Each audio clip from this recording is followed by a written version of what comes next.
Bien, muy buenos días, estudiantes de grado décimo. Bienvenidos a esta clase de física, décimo, periodo 3, semana 6.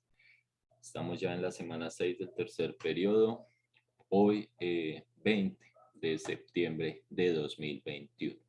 Bien, su servidor, docente Josué Pineda, el correo institucional al cual me pueden enviar la actividad jipineda@educacionbogotá.edu.co.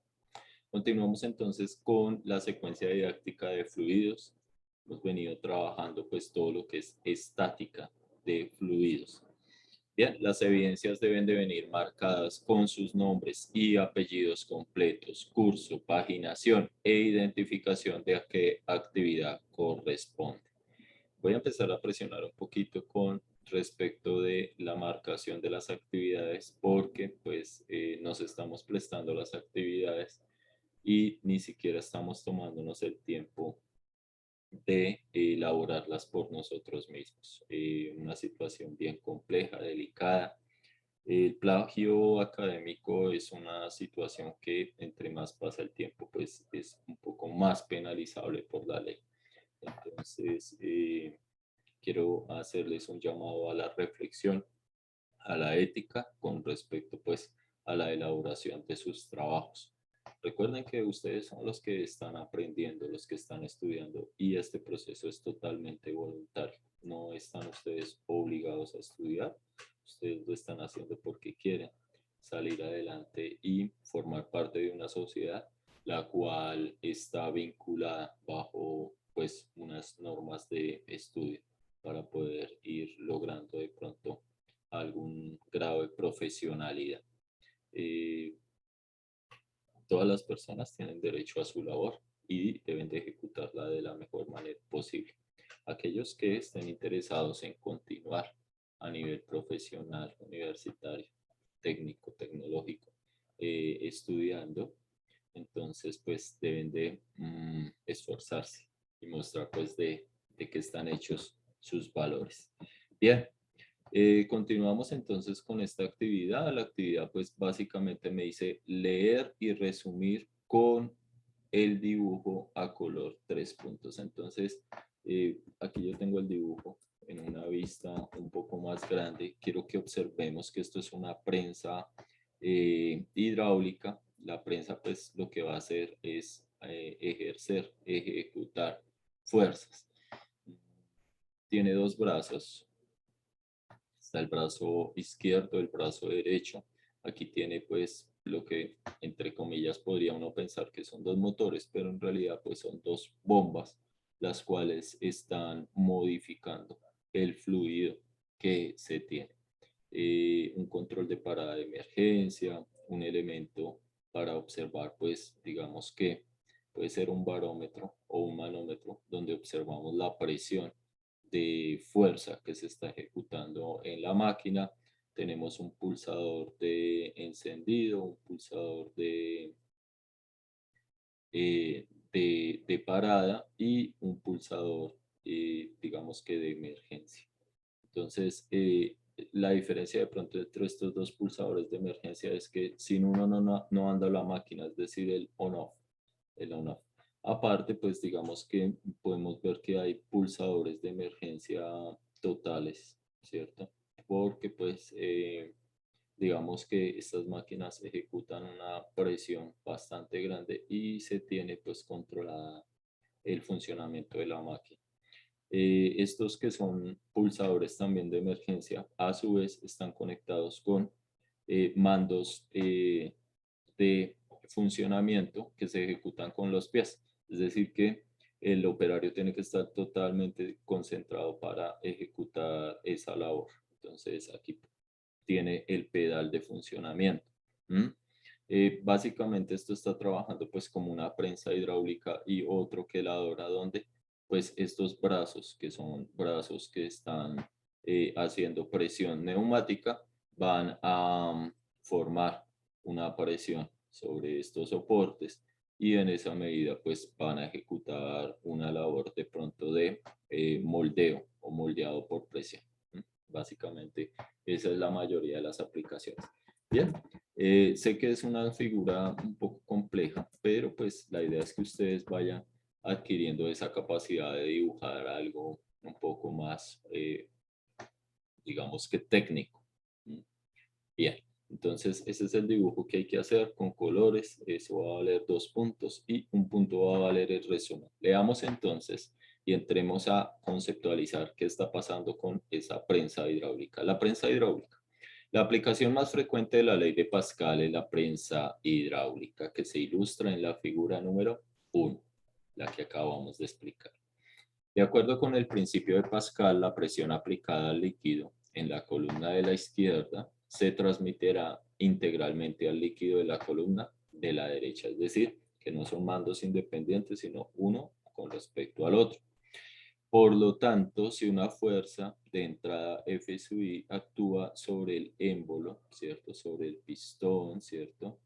De el área A sub I, entonces causará una fuerza de salida F sub 0 que actúa sobre un émbolo de área, pues, de salida A sub 0 o A sub O, de modo que A sub out, pues porque el libro está en inglés, A sub I porque es A in y A O porque es A out o F, cualquiera que sean las variables. De modo que la presión de entrada es igual a la presión de salida. Nótese que no, pues digamos que estos parámetros dependen de las fuerzas y dependen de las áreas. Entonces, pues lo que se supone es que si el área de entrada, ¿cierto? Es mayor, esa fuerza F sub I pues va a ser menor, porque estamos haciendo una división, una relación. Al contrario, si esa A sub 0 es menor, pues entonces está haciendo una fuerza mayor. Eh, no necesariamente, pues digamos que esas relaciones son exactamente iguales, sino que dependerán pues de las áreas de los pistones o émbolos que estén trabajando. La ventaja mecánica ideal de tal dispositivo es igual a la relación de la fuerza de salida con respecto a la fuerza de entrada. Entonces, se requiere, lógicamente, que la fuerza de salida sea mucho mayor que la fuerza de entrada. Y por eso el cálculo mecánico, el cálculo de lo que pues estamos mirando. Entonces, esa relación de fuerza de salida, fuerza de entrada, pues si nosotros queremos que sea un valor de 1.5, pues tenemos que calcular que la fuerza de salida, por ejemplo, sea 3 veces y la fuerza de entrada 2 veces. Y en esa medida pues uno podrá encontrar una relación de 1.5. También puedo jugar entonces con las áreas de qué, de presión o de ejecución de los émbolos. Entonces en esa medida pues el área de salida depende del área de entrada. Y en esa medida pues el diseño mecánico está influenciado por las fuerzas que se van a ejecutar sobre los fluidos. Eh, a pesar de que se llama prensa hidráulica, no pensemos que el fluido que está dentro de la prensa es agua, sino que puede ser un fluido totalmente viscoso que va a permitir pues que estas fuerzas sean realmente altas. Una pequeña fuerza de entrada puede ser multiplicada para producir una fuerza de salida mucho mayor, utilizando simplemente un émbolo de salida con un área mucho mayor que el émbolo de entrada. La fuerza de salida está dada entonces F sub O es igual a F sub I por A sub O sobre A sub I. Recordemos que O es out o de salida y EI es in o de entrada. De acuerdo con los métodos desarrollados para las máquinas simples, el trabajo de entrada debe ser igual al trabajo de salida si despreciamos la fricción. Entonces, lo primero que se está despreciando aquí es la fricción. Por lo general, estas máquinas o los que trabajan con líquidos, pues no sufren de mucho calentamiento, de mucha fricción, ¿m? Sino que, pues, digamos que tienen una buena, digamos que, una fortaleza con respecto, pues, a los cálculos de fricción. Pero sí se puede calcular cuál sería la fricción en ellos. Si la fuerza de entrada F sub I recorre una distancia S sub I, mientras que la fuerza de salida F sub O viaja a una distancia S sub O. Entonces que ahí me está diciendo que las distancias de recorrido de los pistones no necesariamente tienen que ser iguales. Podemos escribir que el trabajo de entrada es igual al trabajo de salida. Y en una relación matemática tenemos F sub I multiplicado por S sub I es igual a F sub O multiplicado por S sub O. Esta relación conduce a otra expresión útil para la ventaja mecánica ideal de la prensa. Entonces, la ventaja mecánica ideal también puede ser igual a F sub O sobre F sub I, que es igual a S sub I sobre S sub O. Quiere decir que estamos dependiendo tanto de las fuerzas como de los recorridos y distancias que puede hacer el émbolo empujando el fluido de la prensa. Nótese que pues la relación me está diciendo que las distancias, esa relación de distancias S sub I sobre S sub O, la podemos comparar con la ecuación de que está arriba, porque pues ambas tienen la ventaja mecánica dependiente de la fuerza. Por lo tanto, S sub I podrá ser equivalente a sub O sobre, ¿cierto? Ambas. S sub O podrá ser equivalente a sub I. Puede ser una conclusión matemática ahí de las dos relaciones que tenemos, es decir, de las áreas de los émbolos o de las distancias recorridas por los émbolos empujando el fluido. Obsérvese que la ventaja mecánica que gana a expensas de la distancia de entrada. Por esta razón, la mayoría de aplicaciones utilizan un sistema de válvulas para permitir que el pistón de salida se eleve por una serie de impulsos cortos del pistón de entrada. Es decir, que no solamente puedo jugar con las áreas en la parte del diseño de la máquina como tal, sino que puedo de pronto mirar cuáles son las distancias que más me conviene para poder también jugar con esa relación de la ventaja mecánica de esta máquina. Entonces, el resumen, un punto, el dibujo a color, 2 puntos, y continuamos con la siguiente actividad. La siguiente actividad corresponde a un ejemplo. Anotar el siguiente ejemplo paso a paso, un punto, y viene el ejemplo. El ejemplo 1 me dice, una prensa hidráulica tiene un émbulo de entrada de 5 centímetros de diámetro y un émbulo de salida de 60 centímetros de diámetro. ¿Qué fuerza de entrada se requiere para proporcionar una fuerza total de salida capaz de levantar un automóvil de casi 1 tonelada, 950 kilogramos?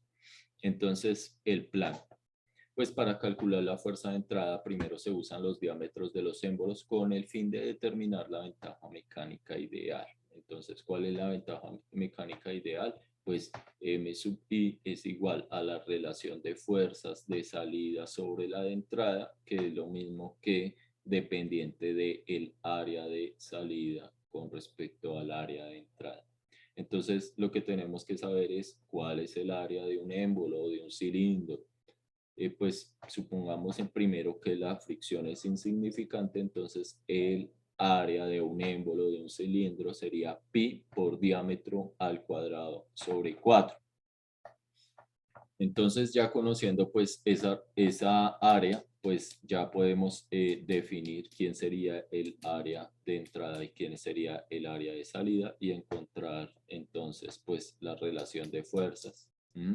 Y también encontrar esa ventaja mecánica ideal. La fuerza de entrada necesaria puede determinarse a partir de ese valor calculado. Entonces, nótese que la fuerza de salida ya tenemos los dos diámetros y vamos a pues, mirar cuál es esa ventaja mecánica para aprovechar esa ecuación. Entonces, de esa ecuación de mecánica ideal, donde yo sé que pues, es la relación del área de salida sobre el área de entrada, reemplazo los valores de la entrada. Entonces, los valores de entrada de esa área pues será pi por el diámetro, ¿cierto? de salida al cuadrado sobre 4 sobre todo sobre pi por el diámetro de entrada al cuadrado sobre 4. Al hacer la reducción de términos semejantes de una vez, me queda que el diámetro de salida al cuadrado sobre el diámetro de entrada al cuadrado. Entonces es que es bien importante que ya podemos encontrar otra ecuación, ¿no? De que la ventaja mecánica depende pues de los diámetros de los émbolos. Ya no estamos hablando de las áreas, sino específicamente de los diámetros debido a a ese tratamiento matemático que le hemos hecho. Una propiedad de las potencias, entonces el numerador está al cuadrado, el denominador está al cuadrado, es como si ambos estuvieran al cuadrado y se trabaja solo la fracción. Esa fracción pues será que esos 60 centímetros, ¿cierto? Sobre 5 centímetros. 60 sobre 5 me da 12. 12 al cuadrado es 12 por 12, que eso me da 144. La fuerza de salida necesaria es F de salida es igual al peso, que es la masa por la gravedad. Entonces, al resolver esta ecuación donde pues, la ventaja mecánica ideal depende de las fuerzas de salida y de entrada, ¿cierto? De esa relación inversamente proporcional. O también podríamos decirlo de las áreas, o que ya sabemos que de los diámetros. Entonces, esa fuerza de entrada se puede despejar de esa ecuación. Entonces, podríamos escribir que la fuerza de entrada es igual a ¿qué? A la fuerza de salida que corresponde pues a la masa por la gravedad sobre la relación de la ventaja mecánica. Pero ya dijimos que la ventaja mecánica es de 144. Entonces, tenemos que pues el automóvil que tenemos que levantar es igual a ¿qué? A 950 kilogramos. Ya tenemos el peso de eso. Y lo multiplicamos por la gravedad, 9.8 metros por segundo al cuadrado. Y todo eso pues lo vamos a dividir en la ventaja mecánica que acabamos de calcular, que es 144. Entonces, bueno, pues hagámoslo aquí en la calculadora. El primer cálculo que era 60 dividido 5, pues da 12, ¿cierto? Y 12 elevado al cuadrado, aquí está x cuadrado, 144. Entonces ya sabemos que esa era nuestra ventaja mecánica ideal. Bien. Y nuestra ecuación nos está diciendo el peso del carro, la masa del carro, perdón, multiplicado por el peso, por la gravedad, ¿cierto? Que daría todo el peso. Eso me da 9.310. Y todo eso lo divido sobre la ventaja mecánica que acabamos de calcular.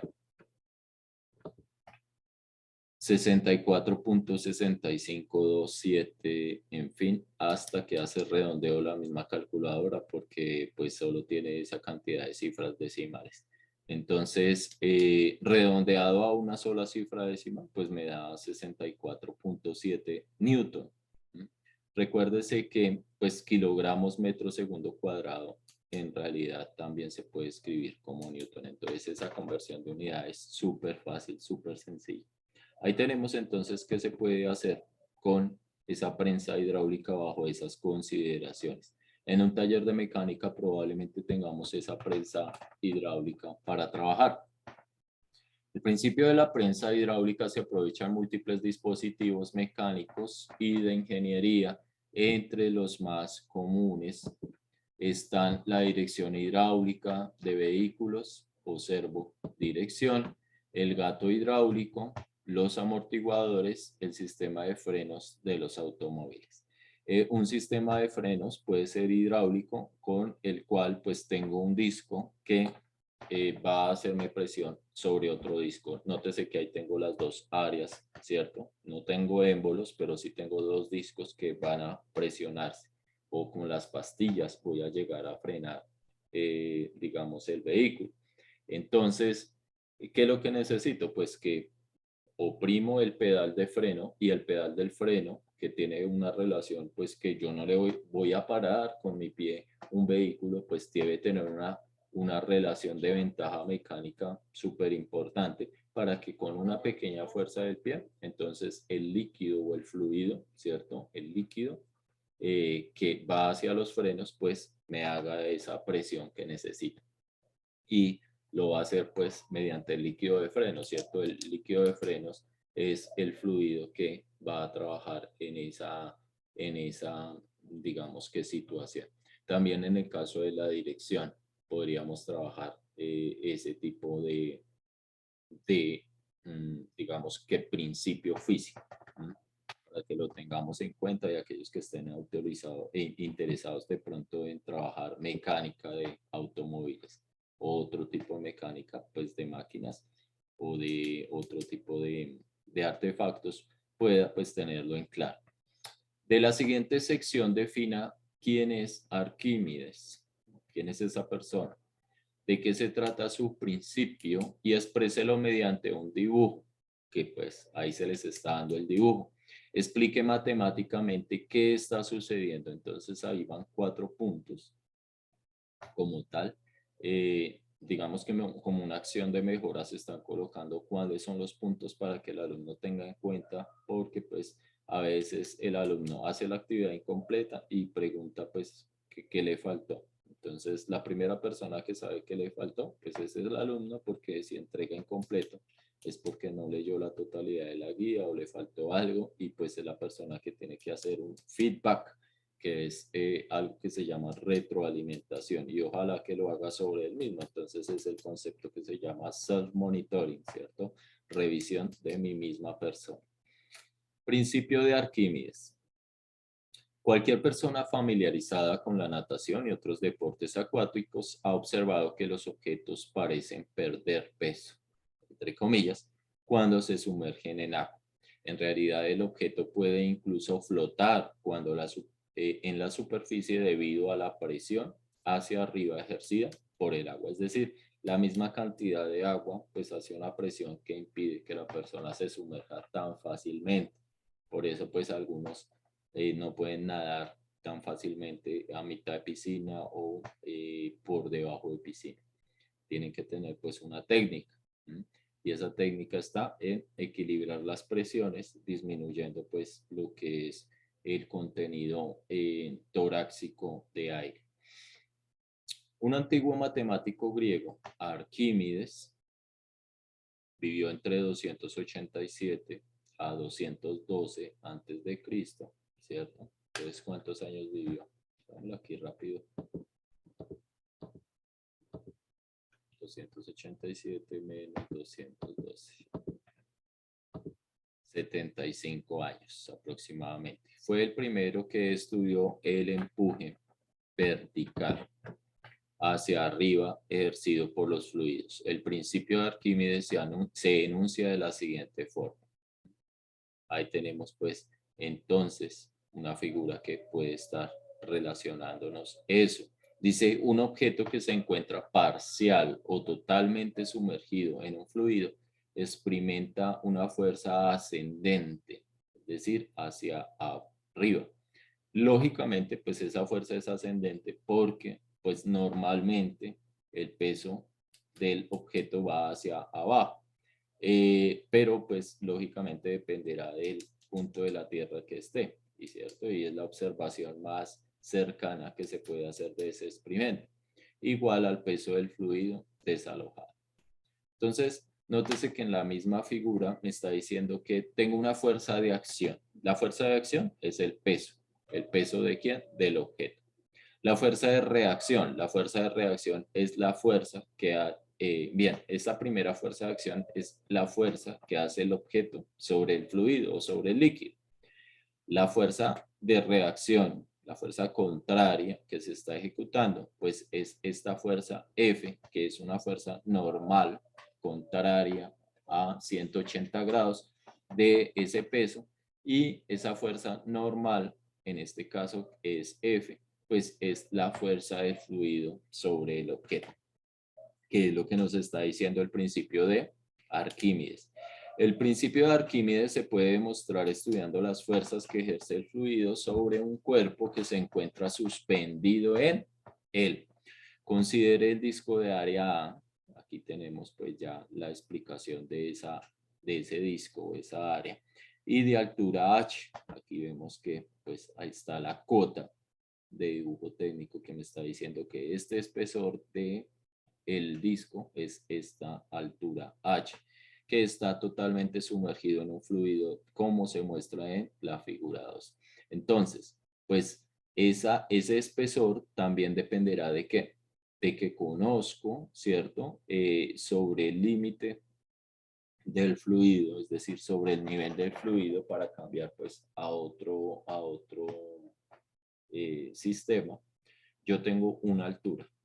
Tengo la altura 2, pues que va hasta el borde inferior de el espesor, y tengo la altura 1 que va hasta el borde inicial del espesor. Y en esa medida, pues H2 menos H1 es igual a H, que es lo que se verá aquí más adelante en la explicación matemática, que se quiere que también ustedes la anoten, la escriban, la entiendan. Recuerde que la presión de cualquier profundidad H en el fluido está dada por la presión. ¿Y qué dijimos de la presión? La presión es igual, ¿cierto?, a ρ, que es la letra griega de la densidad, multiplicado por la gravedad por la altura. Entonces, ρ es la densidad de masa del fluido y g es la aceleración debido a la gravedad. Es decir, cuando cae el objeto, ¿sí?, tengo una densidad importante en el fluido, pues el objeto caerá, de pronto golpeará, saldrá una burbuja o un líquido y perderá velocidad porque pues el fluido como tal tiene una densidad. Sin embargo, la aceleración con que ingresa pues es la misma de la gravedad.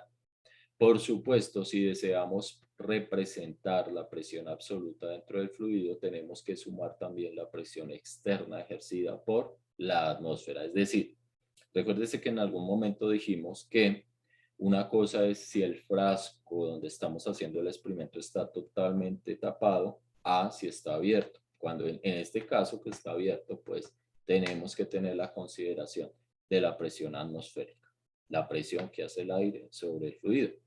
La presión total hacia abajo, P1, ejercida sobre la parte superior del disco, según la figura 2, es por tanto, ¿a qué será igual esa presión? ¿Cierto? Ejercida por el disco. Pues es a la presión atmosférica más nuestra ecuación que ya tenemos de presión, que es densidad por gravedad por la altura 1, que es hacia abajo. Entonces ahí tenemos pues es la profundidad del disco H1 sobre la parte superior del disco, lo que se puede ver en la figura fácilmente. En una forma similar pues entonces se hace el cálculo de la presión hacia arriba. Entonces en el caso de la presión hacia arriba, P2, es decir, que aquí tenemos dos presiones. Una que hace el objeto sobre el fluido, peso 1, y pues corresponderá también a la fuerza que está haciendo el peso mg, y la otra pues la normal a ese peso. Entonces la presión dependerá de qué, nuevamente la presión atmosférica más la densidad multiplicada por la gravedad, pero ya la altura 2, ¿cierto?, va a ser diferente. Y esa altura 2 va a depender, pues, digamos que la profundidad medida en la parte inferior del disco, es decir, la parte que está más sumergida. Y la fuerza total o esa presión, pues, se está ejecutando hacia arriba. Puesto que H2, ¿cierto? La altura 2 es mayor que H1, la presión registrada en la parte inferior del disco es mayor que la presión en su parte superior. Ahí lo que tenemos es que mirar quién es mayor, quién es menor y cómo me está modificando pues la ecuación. Lógicamente, si nosotros observamos la comparación de las dos ecuaciones, la única diferencia de esas dos ecuaciones está en las alturas, H1 y H2. Por lo tanto, suponemos que la presión 2 es mayor que la presión 1 porque H2 es mayor que H1. Y en esa medida, ¿cierto? Entonces, si representamos la fuerza hacia abajo como F1 y la fuerza hacia arriba como F2, pues podemos escribir que F1 es igual a la presión 1 por el área y F2 es igual a la presión 2 por el área. Es el tratamiento matemático que se está dando al asunto. La fuerza neta, es decir, el resultante de esa fuerza, ¿cierto?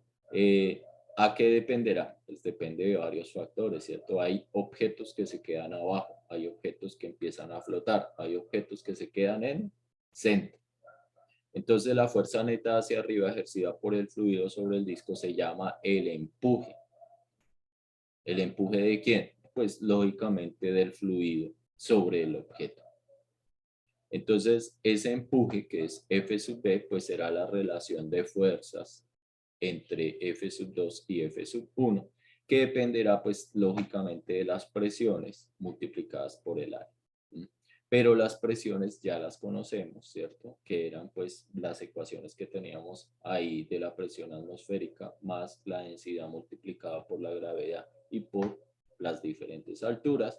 Entonces, de esa ecuación, pues al disminuir, al reducir, tenemos que el área, ¿cierto? Bueno, ¿cómo hacemos esa reducción? Sacando factor común. Factor común de esa ecuación, pues será el área, la densidad y la gravedad, multiplicado por lo que no es factor común. Lo que no es factor común es que las alturas, H2 menos H1. Entonces, ya sabemos que eso es igual al espesor. ¿Y el espesor es quién? H, mayúscula. Entonces, H, que es el espesor, pues es la relación o la altura del disco o el espesor del disco. Y entonces podemos expresar que la fuerza de empuje es igual al área por la densidad, por la gravedad, por el espesor del disco. Pues finalmente recordamos que el volumen del disco es igual a ¿qué? Al área por la altura. Y en ese caso, pues podemos expresar en términos del volumen esa fuerza de empuje que va a ser igual a ¿qué? A la densidad por la gravedad por el volumen. Pero precisamente, pues eso es lo que me da la masa por la gravedad. Entonces, ¿qué estamos diciendo en palabras matemáticamente? Pues de esa expresión matemática, que el empuje es igual al peso del fluido desalojado, ¿cierto? Y que es correspondiente al principio de Arquímedes. Entonces, hasta acá demostramos el principio de Arquímedes de forma matemática. Al aplicar este resultado debemos recordar que el empuje o la fuerza F sub B es igual a la densidad por la gravedad por el volumen, que es igual a la masa por la gravedad, que desde un principio supusimos que pues correspondía al peso. ¿Al peso de qué? Del objeto o del disco. Nos permite calcular únicamente el empuje ocasionado por la diferencia de presiones. ¿Qué nos representa? Nos representa en realidad una fuerza resultante. Un cuerpo se sumergirá si el peso del fluido que desaloja o el empuje es menor que el peso de dicho cuerpo. Es decir, si el empuje que puede hacer el fluido es mayor que el peso, lógicamente flotará. Si son muy equilibrados, muy cercanos, pues estará en la mitad del fluido aproximadamente. Eso depende pues de ese intervalo de fuerzas y de empujes. Pero si el peso del objeto es más grande que el empuje que le puede hacer el fluido, pues quedará en la parte de abajo. Y en esa medida, ¿cierto? Si el peso del fluido desalojado excede el peso del cuerpo sumergido, el cuerpo se elevará hasta la superficie y flotará. Cuando el cuerpo flota y alcanza el equilibrio en la superficie, desplazará su propio peso, el de líquido. Bueno, se puede probar entonces, ¿cierto? Experimentalmente el principio de Arquímedes si sumergimos un objeto en un fluido como el agua. Y si el objeto no es tan denso como el fluido, se sumergirá solo hasta el punto en el cual se ha desplazado suficientemente agua para igualar el peso del objeto. El volumen del agua se desplazará y el objeto pues puede ser, digamos que en peso relativamente igual. Bien, entonces aquí pues se termina la guía. Son dos principios que hemos visto, el principio de Arquímedes y lo que es el funcionamiento, el principio de funcionamiento de la prensa hidráulica. Bien, espero que tengan el mejor de los días y pues que presenten honestamente sus actividades. Que estén muy bien.